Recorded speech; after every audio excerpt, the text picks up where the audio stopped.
In this section, we'll explore routing in Angular applications. And that means that we'll explore what exactly routing is and why you would use that feature in an Angular app. And as it will turn out, you will actually use it in a lot of Angular apps. And we'll then explore how you can configure routes, load different routes, how you can set up nested routes, and we'll also explore advanced concepts like resolving data for a page that should be loaded or controlling route access. And for this section, as pretty much always, I prepared a new starting project, and you of course find that project attached. And it's essentially an application we built earlier in the course already, back then without routing, and now we'll rebuild this application or build up on it and build it with routing so that you also see the difference between these two different approaches, and so that you'll also see what the advantages of routing are and why you might need and want it in many Angular applications. Therefore, as always, you should download the attached project and run npm install once to install all dependencies, and then thereafter npm start to start that development server. And if you did then start it, you should see a page that looks something like this, which might look familiar if you followed through that earlier course section. But at the moment, this app isn't really working, selecting a user doesn't work, and that's therefore exactly what we'll now pick up on and what will improve throughout this section. So what exactly is routing? What does this term mean? Well, Angular applications are typically single-page applications, which in the end simply means that there's only a single HTML page that's being served by the server that's hosting your Angular application to the client, so to the user visiting the website that's requesting this website, so this Angular application. Therefore, there's only a single HTML page.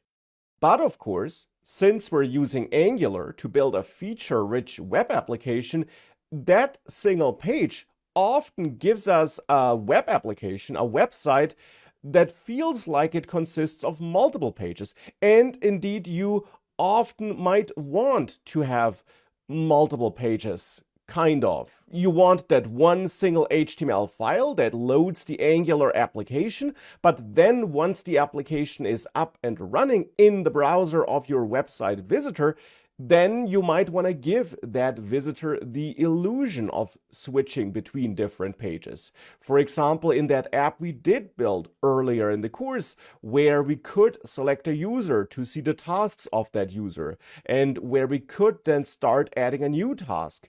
If you think about it, these different screens which we loaded as we navigated through the UI, in the end could be considered different pages that are being loaded, because we see quite some different content on the page as the UI changes.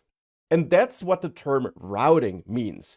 It simply means that you want to update the UI as the user navigates through your web page. You typically also want to update the browser address bar so that links to different parts of your website can be shared. And as it turns out, Angular supports this behavior, and Angular allows you to implement client-side routing so that the Angular framework takes care of updating the URL, reading the URL, and of loading different components depending on the currently active URL. That's what the term routing means, and that's a feature baked into Angular, which we'll now explore in greater detail. Now, at the moment, in this starting project I prepared for you, we have no routing. We have the app component. That's the component that's loaded and rendered initially, and it's then the components output in there that we see on the screen. Now, my idea here would be that we can, for example, select a user, and as we do that, this part here of the UI should update, but I don't want to do that by managing some state and by conditionally rendering some content, but instead I want to do that by loading a different URL so that our address bar address changes, and by then displaying different components on the screen depending on the URL, because that's exactly what routing is all about. And therefore, to make this work, we need to add routing to this application. We need to enable this Angular feature. And doing so is quite straightforward.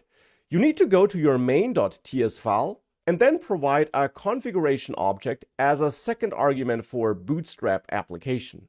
In that second argument, you then need to configure your providers and call the provide router function, which must be imported from @AngularRouter. This will give you a router provider configured and created by Angular. And it's that router provider that must be passed as a provider to that provider's array. By the way, if you're using a module-based application, where you're not calling Bootstrap application, but where you instead have a root app module, it works in essentially the same way.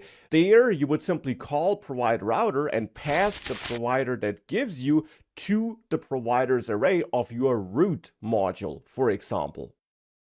Either way, provide router then wants an array of routes as an argument. Because you need to tell Angular which kind of routes you want to support in your application. And a route, in a nutshell, in Angular, is simply the combination of a path in your URL and the information which component should become active and should be loaded when that path becomes active. That's a route. So a route is in the end just an object where you define a path like tasks for your domain /tasks. And then, in addition to that path, the component that should be loaded, the component that should become active. Like, for example, the tasks component, which already exists in this project, in the tasks folder, this component here, and which can therefore be imported and set as a component. That's, in a nutshell, how you enable routing in your Angular application and how you register a route. Though this setup here would not really be sufficient for this application, and we'll refine it soon by adding more routes. But still, when it comes to enabling routing, that is what you have to do. Now, since you typically have multiple routes, possibly up to dozens or hundreds of routes in an Angular application, it is quite common to outsource this route information and setup and to store it in a different file. So it is, for example, quite common to create an app.routes.ts file next to your app component. And then you would grab your routes array, cut that from the main.ts file, and instead go to that app routes.ts file. And in there, you would export a constant called routes, for example, which must be of type routes, which is a type imported from Angular Router, which holds that routes array. And then, of course, you also must still import any component you're referencing here. With that outsourced, you could go back to the main.ts file and then reference your routes here by importing them and by passing them to provide router. And if you wanted to, you could actually also grab that configuration object and also cut that from the main.ts file, and instead also add an app.config.ts file next to app routes. And there you could export an app config object, which would be of type application config, which is also imported from Angular core, which is that configuration object we previously set up in the main.ts file. And then here I would have to import provide router from @AngularRouter and import my routes from that app routes file. And then finally in the main.ts, we would import and use that app config thing and get rid of all the unused imports. That would give us a pretty lean and clean main.ts file. Now, this is all not required. These are just conventions so that you can keep your individual files lean and clean. But with that, we now do have routing enabled for this application. And therefore now it's time to add some more routes to actually make this work.